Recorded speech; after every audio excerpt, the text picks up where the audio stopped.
grateful for BWIM for addressing such a pertinent topic at such a needed time.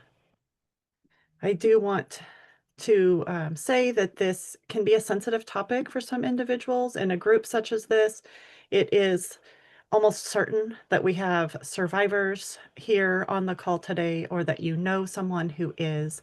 So if at any point you find yourself being unsettled, please engage in self-care. So why do we talk about domestic violence? Why do we minister at the margins? It is such a prevalent need. It is also my own story, as was shared just a moment ago. I grew up in church. My parents were in full-time Christian ministry. I met him in church. And then once we were married, he said we could no longer attend. He said that he didn't believe in organized religion. And what do you do with that once you're already married? How do you respond? You just try to make the best of it, right? I didn't have knowledge about what domestic violence was at the time other than physical assault. So I tried to make the best of it. And as children were born and as the years went by, the abuse continued to get heavier and darker until 11 years ago, I say that God delivered me from the abuse. And I believe when God did, that God placed a call on my life to advocate for other victims and survivors. This is my passion. I hear stories of other survivors and they break my heart. I hear stories about how the church has marginalized victims who go to the church for help, and it grieves me. I believe we can do better. I believe that survivor lives matter. I love the stained glass image of the phoenix because it reminds me that we can rise from the ashes to abundant life in the God who loves us. And that is what we will talk about over the next hour. As a BWIM event, I want to start with just pointing out why I believe women in ministry are vital to the response to domestic violence. First and foremost, the majority of victims are women. This is where we see the frequency and severity of domestic violence, while also still acknowledging that men can be victims and that it also happens in same-sex relationships. It is also important to keep in mind that abuse may be easier to disclose to another female, particularly when there's sexual assault involved. We know that women hold various paid and unpaid positions within the church, and women can provide a vital support network for each other. Many women themselves have experienced abuse or stalking or understand marginalization in some way. Maybe they have experienced themselves, or maybe they know a friend or family member who has. And I say that hopefully women will be empathetic, compassionate, and willing allies, because unfortunately, some of the most heartbreaking stories I have heard are women being betrayed by other women in the church. So I wanted to start with this. And I do realize that not every church places women in the pulpit. But even in those congregations, there can be some sort of visible leadership for women. Is it the pastor's wife or a youth leader's wife? Does the women's group have a leader who can be trained in domestic violence, a Bible study or a Sunday school class?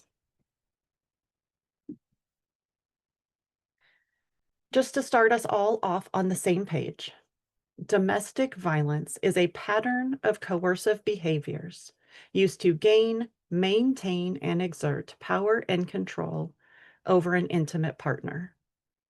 If we were in person, I would stop and ask why this doesn't include a definition of physical assault. But I'm guessing that a number of you on this call already know domestic violence can be more than bruises, black eyes, and broken bones. There are many forms of domestic violence, which we will see in just a couple minutes. Related terms and concepts, it could be called intimate partner violence or dating violence when the partners are not married. Battering was the term used back in the 1970s and 80s when the domestic violence movement was really getting off the ground. It is sometimes called family violence, particularly when there are non-partnered people using violence in the same home. So maybe a child against a parent or siblings against each other. Elder abuse is the phrase for older couples. Child abuse often co-occurs in homes where domestic violence is present. And as ministers or people in whether it's paid staff or lay leadership positions, if your state has mandated reporting laws, know that elder abuse and child abuse may be included in those. And also keep in mind that pet abuse is common in domestic violence relationships. Oftentimes in the literature, victim describes someone still in the relationship while survivor describes someone who has left the relationship. But sometimes a survivor still feels victimized even after they have left the relationship. And sometimes people still in the abuse don't want to use the label victim. So my suggestion is to use the language that the person you are helping with lived experience uses. Honor them by using their choice of language.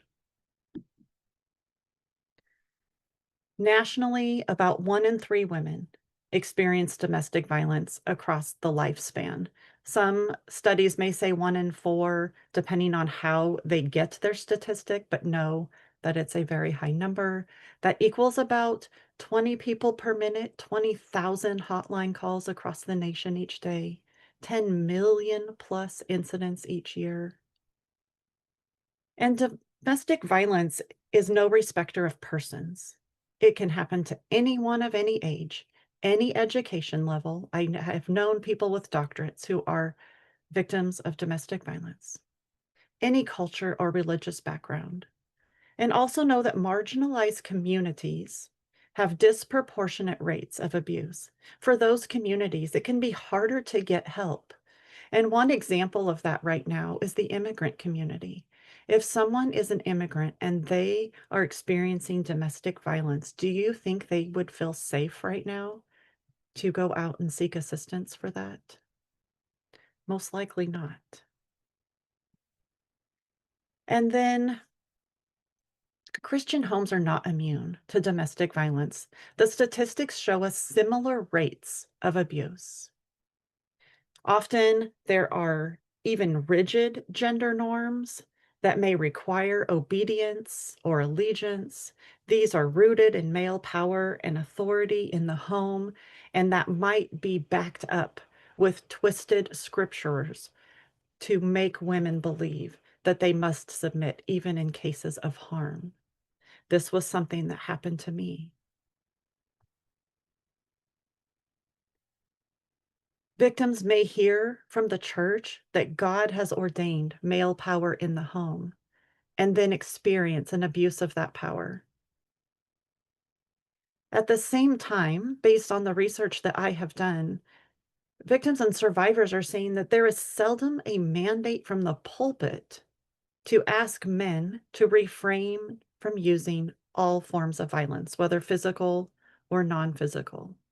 So these survivors are hearing that they need to submit in all cases, but they are never hearing that the use of physical or non-physical harm is wrong. That is a problem that definitely needs to be addressed. Regarding the types of abuse, I said that it was more than black eyes, bruises, and broken bones. Here we have 8 examples with further instances of each kind. So under physical abuse, I do want to point out that if you hear of the words choking or strangulation, if you hear about the use of weapons, excuse me, those are very high lethality indicators. Strangulation, the presence of a firearm in the home where domestic violence happens, this puts the individual at greater risk. And as someone who may be in a faith-based or parachurch environment, you need to know that if you hear that, that person could be at greater risk. Also consider how verbal abuse or emotional abuse may show up. Sexual assault in marriage. Financial abuse is often really high, along with other forms of domestic violence. Surveillance. I had one survivor tell me how her spouse put multiple cameras all over the house so that he could keep an eye on her every minute of every day. Spiritual abuse and even neglect. I've heard stories of survivors who did not have access to medical care, did not have access to dental care. Maybe they lived in conditions in which they had no washing machine. The house was broken down, and it wasn't for lack of resources. It was because the spouse never wanted to address the issues.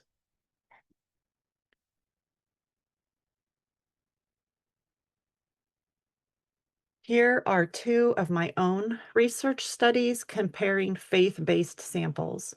So everyone in both of these studies claimed a connection to the church or faith community. Everyone in the sample said they had experienced at least one form of harm that was in the previous slide. So in 2023, that was a smaller study, mostly qualitative. I was doing interviews with these survivors. And in 2024, that was a larger study with 181 survivors of domestic violence. Now, keeping in mind that this is faith-based respondents, look at these incidences for the different categories of abuse. You can see how high the emotional and the verbal, the financial and the neglect is. The spiritual abuse is fairly high. Physical abuse is fairly high. These are devastating numbers considering that these are people who claim a faith.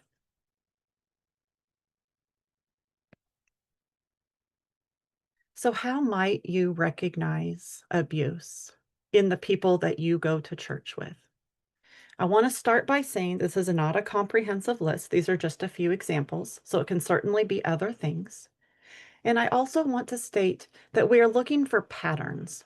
We're not looking for just one item that happens randomly in the course of knowing someone for a decade. Normally, you would see multiple of these together, and you would see them repeatedly over time.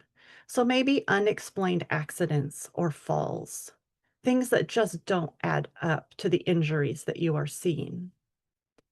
Maybe it's 100 degrees outside and the person is wearing long sleeves to cover bruises, possibly. If a person cannot make even the most simple decision without first consulting a partner, when combined with other incidents, that could be a red flag.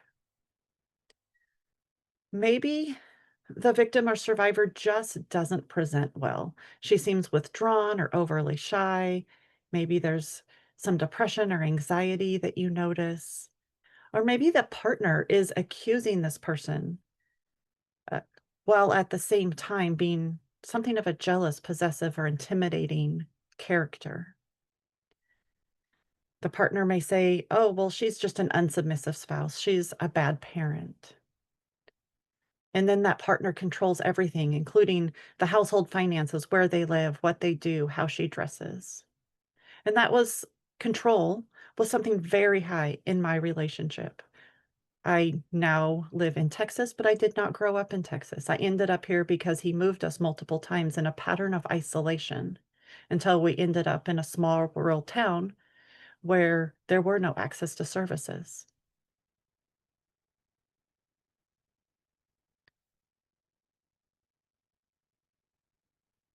Sometimes a person stays because they don't have the support to get out. Sometimes the person does not have the language of domestic violence. I did not understand all the other forms of domestic violence for years. And sometimes a person stays in a relationship for just a variety of reasons because the environment is unsafe and there's a lot of confusion. So this person might be embarrassed by the abuse. The person might regularly hear that it is her fault, particularly among survivors of faith. there's this hope for change. You want to believe that the person you married will someday magically get better, right? And return to being that person that you first met. A survivor might stay out of concern for the children or the pets. There might be some sort of intimidation making her fear leaving. And I'm using feminine pronouns here because, like I said earlier, by and large, the victims are female. Maybe the person is isolated. Maybe there's some sort of an emotional, physical, or financial dependence on the perpetrator. Consider an elderly victim or someone in a wheelchair who needs the perpetrator's health insurance or assistance with daily life. There could be language barriers if English is not the primary language in the home, religious and cultural virtues that say you must stay no matter what, or survivors being told that divorce is not an option. But I submit to you, instead of asking why they stayed, let's rephrase that question and ask about the barriers keeping them there, like so many of the things in that prior slide. Regarding the religious or cultural virtues, there's added control by churches sometimes, where the church uses scripture in such a way that the victim feels required to either stay in or return to the abuse. Statistics tell us that the average victim attempts to leave 7 times before succeeding and staying out. For victims in religious homes, that number is even higher. I had one survivor tell me that the amount of times she came and went in the abuse was in the teens, like 13, 14, 15 times. Sometimes churches will partner with the perpetrator, and that makes it really difficult to report the abuse. The churches may minimize or deny that the abuse is occurring, blame the victim for it happening.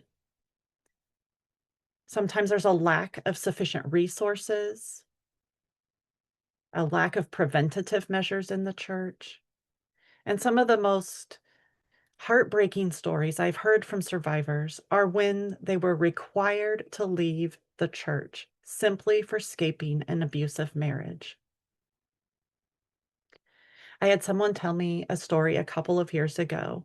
She went to her faith leaders at the church and they agreed, oh, hey, that does sound like domestic violence. Maybe you should contact your local family violence shelter, and maybe you need to get in touch with an attorney about this. But the next words out of their mouth were this: you are welcome to leave this church and find another faith community. They were basically pushing her out.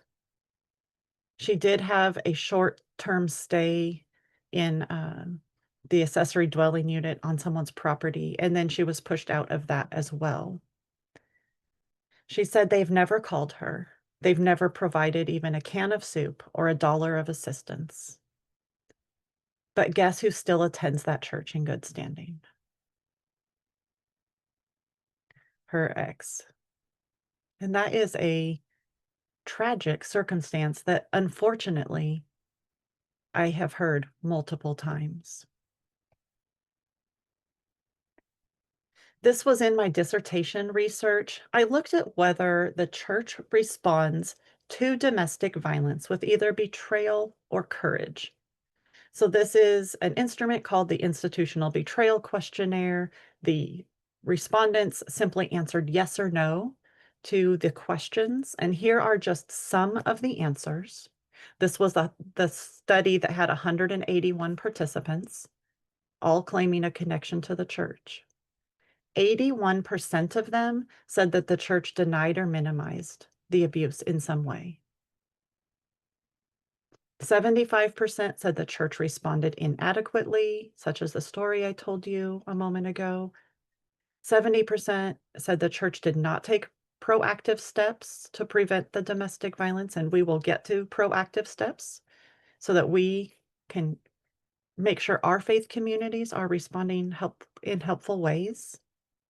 And 66% said the church failed to provide adequate resources for them.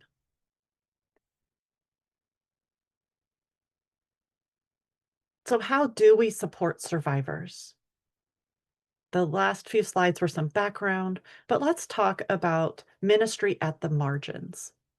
This was from a study I did a couple of years ago where I was interviewing the survivors about their experiences with resilience and how the church factored into that. And I broke their responses into these three categories. They wanted personal support. They wanted people to listen to them and not assume stories about them or not assume the answers to their ongoing issues. They needed ongoing support. This wasn't just a one-time, hey, let's pray for you and help you once. This was something of an ongoing need. They needed meaningful conversation with empathy and understanding. They wanted someone to lament the losses with them and at the same time celebrate the wins. Regarding tangible support, they needed help with safety planning. Yes, some of them were able to get that from their local family violence shelter, but not every community has a shelter, and not all survivors know that shelters even exist. They needed professional counseling. They wanted someone to get involved and ask about their needs regarding lodging, meals, childcare, bills, finances, looking for a job. In a faith-based sample, a lot of the survivors that I talked to have been stay-at-home parents for years. They may not have the job training, job readiness, job skills readily available for them to just jump into an adequate job. Maybe they were made to drop out of college like I was. They need genuine friendship. And from the community, they want the whole faith community to be educated. They want connections to people and groups, those repeated check-ins. They want to be invited to participate in the life of the church. And keep in mind, they may not be able to afford to participate in the life of the church. If your small group is going out to dinner, they may not be able to afford that. So having someone step in and buy dinner for them might be the thing that really makes their day. Household assistance. If they've been a stay-at-home parent and relied on the spouse to do all of the home ownership kind of things, they may not know how to change the lock on a door. And then getting a connection to maybe some legal advice or having someone accompany them to court. I have seen and heard stories of survivors who go to court alone and the church supports the abuser in court. The pastor, the people in their small group literally sit behind the abuser and support him while she sits or stands alone. We want to see resilience in our survivors. Resilience is about recovering after trauma. It's the ability to remain flexible, adaptable, determined, and to maintain stability, even in the face of trauma and harm and recovery. And social support is vital to that recovery after trauma. That's where the church has such an opportunity. Here are two quotes from survivors from my study. The first one says, I am beginning to see myself as resilient because I'm still functioning. I'm still here. There's resilience in figuring out what you want your life to look like after the abuse and not allowing fear to rule the day. I'm a safe place for my children and I refuse to give up. Another survivor said, there have been plenty of times when it was only a dark tunnel of bare survival. But when there was a small light at the end of the tunnel, I found it in people and in realizing I have the power to choose. I think those are such powerful quotes around resilience. And to find that light at the end of the tunnel in people, that is where the hope in the people of God, the church, comes into play. So, how do we offer pastoral care? And you don't have to be a pastor or a clergy person to offer pastoral care. Even lay leadership often engages in this kind of care for the congregants in the faith community. You want to start by listening and believing and validating their lived experience. You want to understand that prayer and submission will not cure abuse. You want to avoid couples counseling because what happens if a couple is sitting in a pastor's office and domestic violence is in the relationship? Do you think she really has the freedom to speak out about what she is experiencing at home? And let's say she does talk about it, or if you want to flip the genders, he does talk about it. What do you think happens on that ride home? What do you think happens when they arrive back at their house and the front door is closed? The risk increases. You want to present resources to the person experiencing harm and help them get to safety when they are ready. Only the person experiencing abuse will know when the right time to leave is. If we push it before they're ready, we might be putting them at greater risk. Know about your local family violence shelter. I always encourage pastors and clergy members and ministers to look up the local family violence shelter in their community. If they don't have one, where is the closest shelter? Knowing this is so helpful. Shelters often have brochures and flyers that you can bring back to your faith community and place in the bathrooms or in the foyer, maybe in the church office. If you have the opportunity, tour the shelter, and then you'll have a warm handoff if you ever need to refer someone to that shelter. Regarding how to create a safe congregation, keep in mind that with statistics being 1 in 3, survivors are already in your church. Know that survivors often seek help from informal support networks first, and this can be a faith community. You can use the church's benevolence fund to help with rent or utilities or food.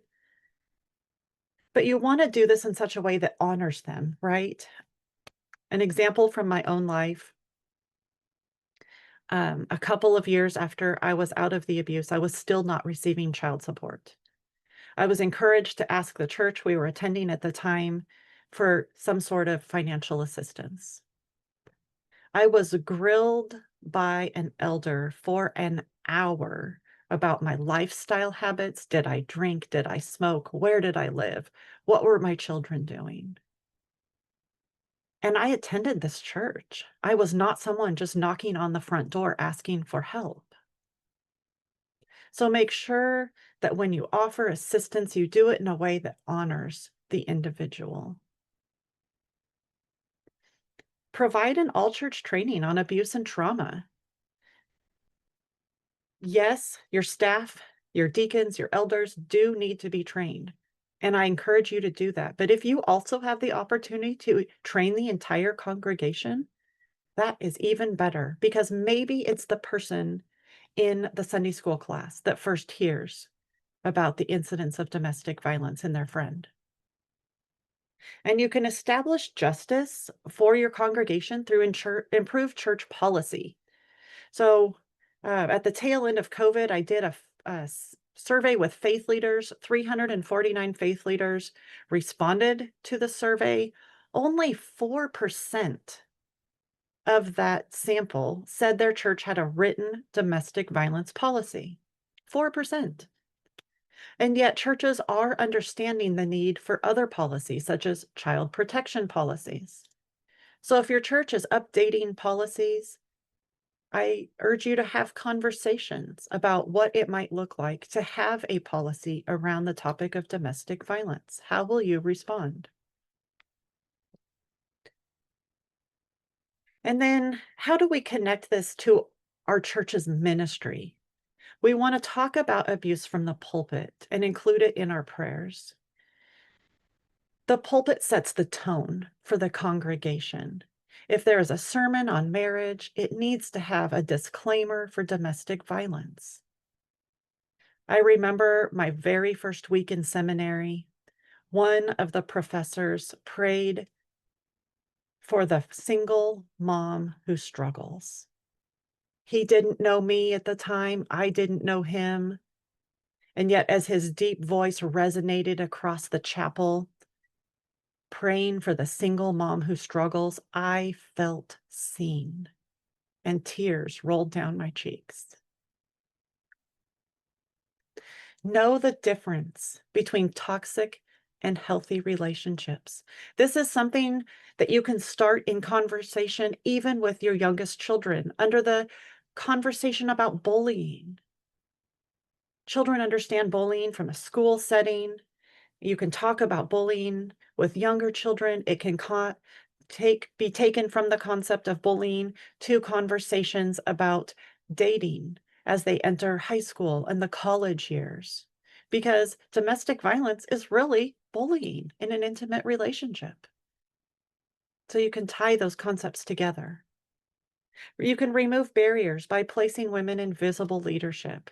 As I said, I know that not every congregation offers a space in the pulpit to women, but where can a woman be in visible leadership in each congregation? We want to explore Jesus's compassion for the vulnerable. There's a lot of examples in the Gospels.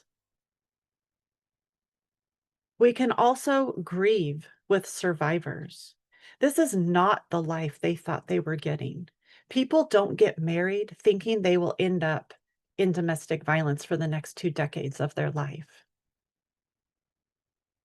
There's a lot of loss and a lot of grief that comes along with realizing this is not the life you thought you were getting. Regarding healthy and unhealthy relationships, here is just a few examples of the differences. We want to encourage relationships that are built on respect and trust, relationships with open communication and fair negotiation, non-threatening behavior, honesty, appreciation, and support. We want to see shared responsibility and shared partnerships instead of arrogance and suspicion and jealousy, threats and blame, coercion and control and dishonesty. We want to steer our families away from the unhealthy behaviors and encourage them toward the healthy behaviors. And there's a lot of scriptural material that we can use about the tongue, about our behavior, about how we treat other people. Regarding psalms of comfort, we know the Lord is a refuge for the oppressed, a stronghold. God considers the grief of the afflicted. God defends the weak and upholds the cause of the oppressed. God heals the brokenhearted and binds their wounds. These are just a few. There's a lot more. I told you that my dissertation was about how the church responds. Was it with betrayal or was it with courage? One survivor told me regarding the betrayal, she said, I would say that the abuse and betrayal I experienced at the hands of the church was even worse than what I experienced in the 27 years I was married. That is a heartbreaking statement. On the other hand, regarding courage, someone said I was immediately believed. A sermon was preached about the importance of leaving an abusive marriage. Everyone responded with compassion and concern. That is what we want to see.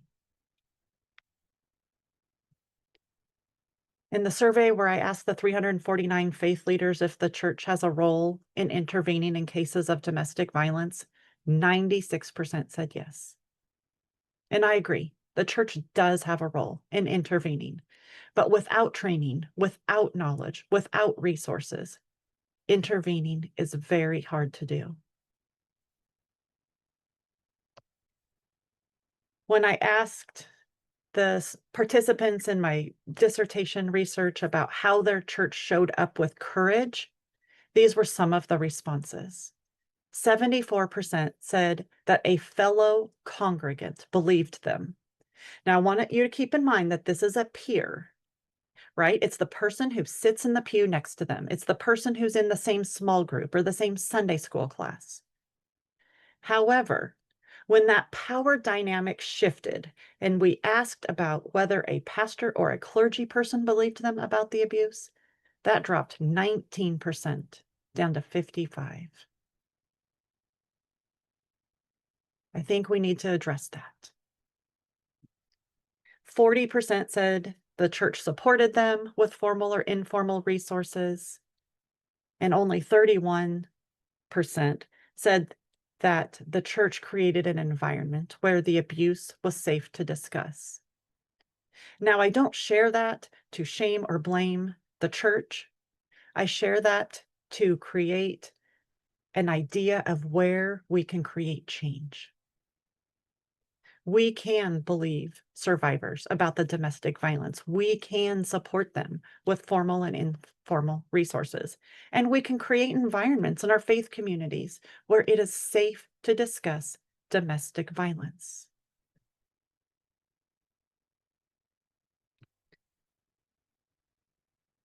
Based on research and discussions of lived experience, we know that there are so many survivors who exist at the margins of Christian ministry. And this series on Imago D.E.I probably has shown you that repeatedly month after month. This is not just on the topic of domestic violence. Survivors feel forgotten, some feel excluded, but we can change that. We can bring them hope, and we can offer belonging. I also want you to think about how the identity of a survivor may intersect with other identities. Is the survivor a person of color? Are they in the queer community? Are they someone without financial resources? Are they an immigrant? Are they over the age of 65? How do multiple layers of identity intersect to create higher risk and maybe a less fewer access to resources in their life? We're going to break for questions in just a minute. I do want to share with you some resources that I have available. I have tried to make resources available in a number of formats because I know people like different ways. If you like to hold a book or if you like digital books, Taking It Seriously is the guide I wrote for faith leaders. And Never Ever After talks more about healthy and toxic relationships. If you like to listen to podcasts, that is a single season so far about resilience in survivors and how the church factored into that. And then on my Hope, Rise, Thrive website, there are tip sheets. There are links to articles and other places where I've been a guest on podcasts or had an opportunity to share in other ways. I want to make sure to get the resources to as many people in as many formats as possible, knowing that everyone has a favorite method of accessing information.